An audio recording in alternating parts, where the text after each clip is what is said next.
Millennials have surpassed baby boomers as the largest generation of Americans eligible to vote.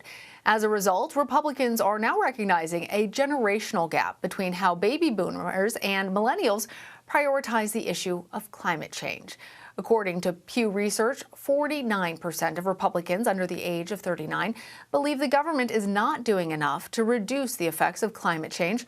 Only 24% of Republican baby boomers agree with them.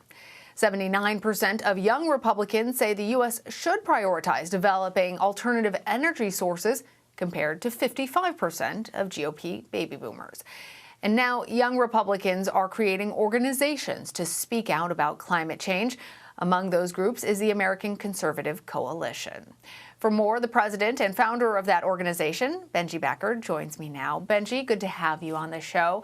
With political extremism at an all-time high, with our nation so fractured in terms of the right and the left, moderates are really in the minority. And there's a stereotype about Democrats being the party of the environment. You say that that is not the case anymore. How have you been able to challenge that?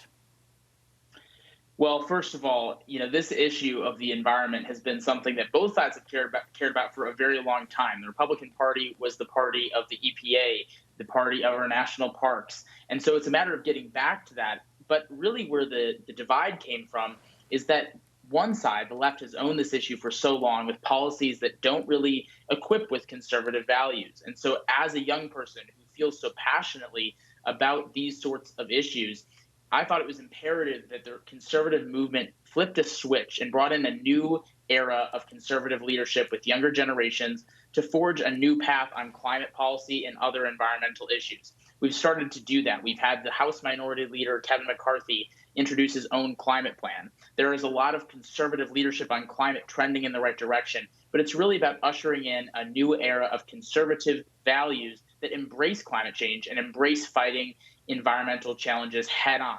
All Americans can agree that we want clean air and clean water, but how much are we going to prioritize it is really the key. And younger generations with our American Conservation Coalition and other groups across the country are going to make sure that it happens and happens quickly.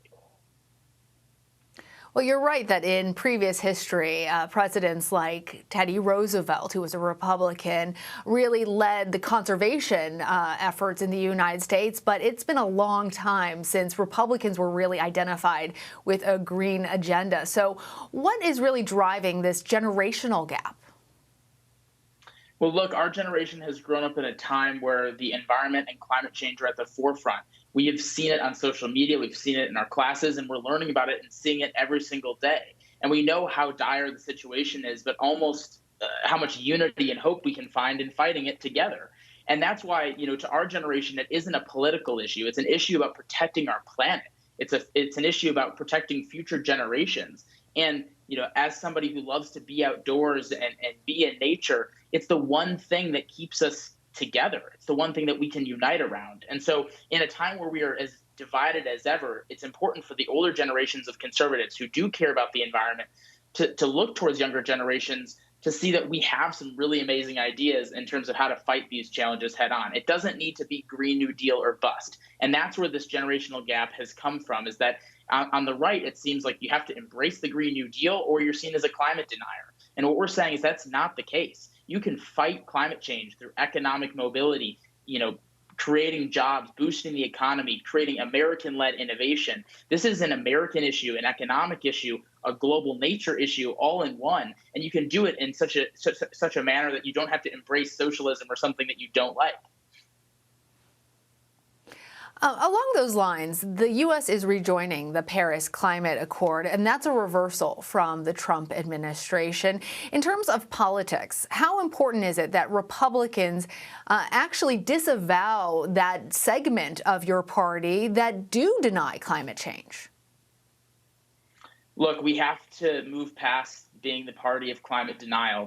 Those days have to be in the past. Otherwise, future voters are never going to join the Republican Party, and our planet will also be in a negative place because you need both sides of the table to fight these challenges head on. So we have to leave denialism in the past, and we cannot just be the party of no. We can't be the party of anti-environmental legislation. We need to propose our own ideas, work together with the other side when we can, and go our separate ways when we can't. But we can't, similar to healthcare, we can't just be anti-Obamacare and then not come up with anything. We can't just be anti-Green New Deal and not come up with anything. The climate is changing. We are contributing to it, and conservatives can have market-based, innovation-led solutions that really actually make a dent in reducing emissions, which is what this is all about. But it can't be left versus right, and it can't be denialism versus alarmism. We have to find a common sense approach, and people on the right of center and left of center and younger generations are going to make that happen.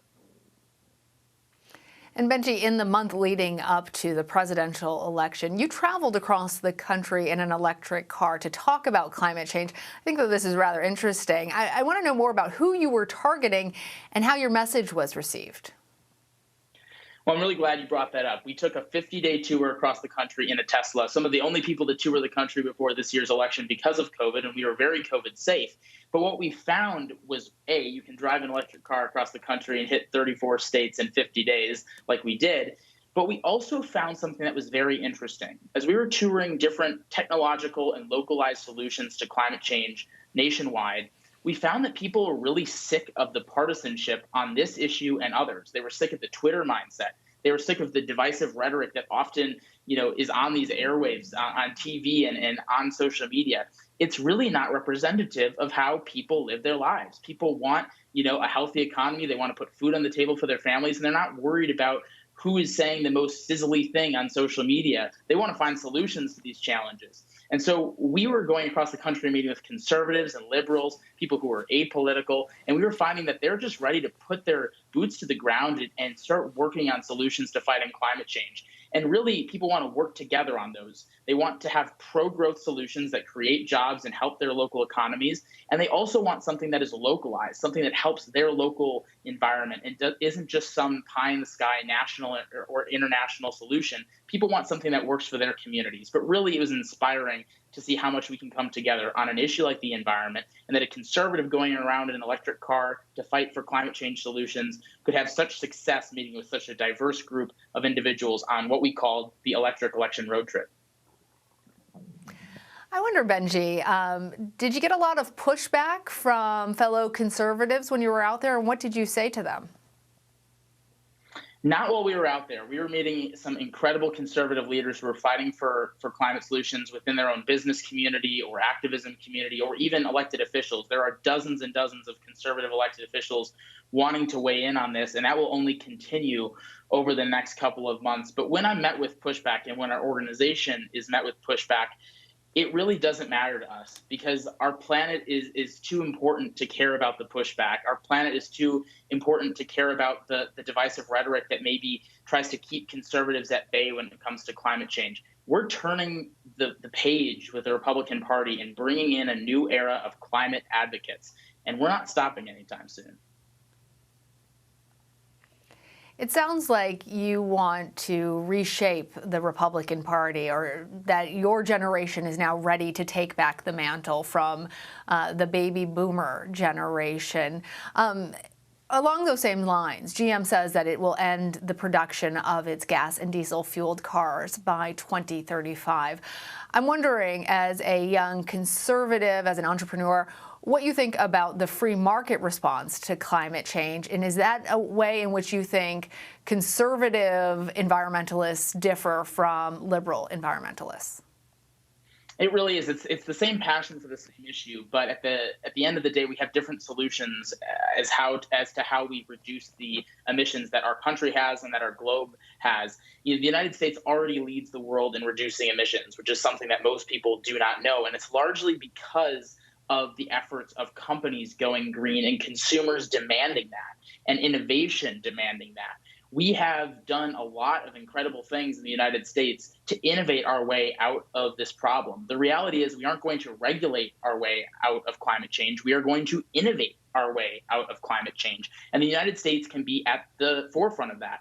A lot of times the regulations that we impose or the big government policies that we impose either get reversed later on or they end up hindering environmental protection. So I think for those who want to actually solve climate change and want to reduce emissions in the United States and globally, we need to come up with market-based solutions and innovative solutions that can really be scaled across the globe. And it's going to be, it starts at the local level with consumers and goes all the way up to the federal government. And if we lose sight of kind of that nuanced process as to how we fight these challenges, and we lose sight of the importance of innovation and what General Motors has done, which is actually really impactful, then we won't solve these problems. But the corporate sector and the business sector leading the drive towards a climate-friendly future is a huge part of how we actually solve it.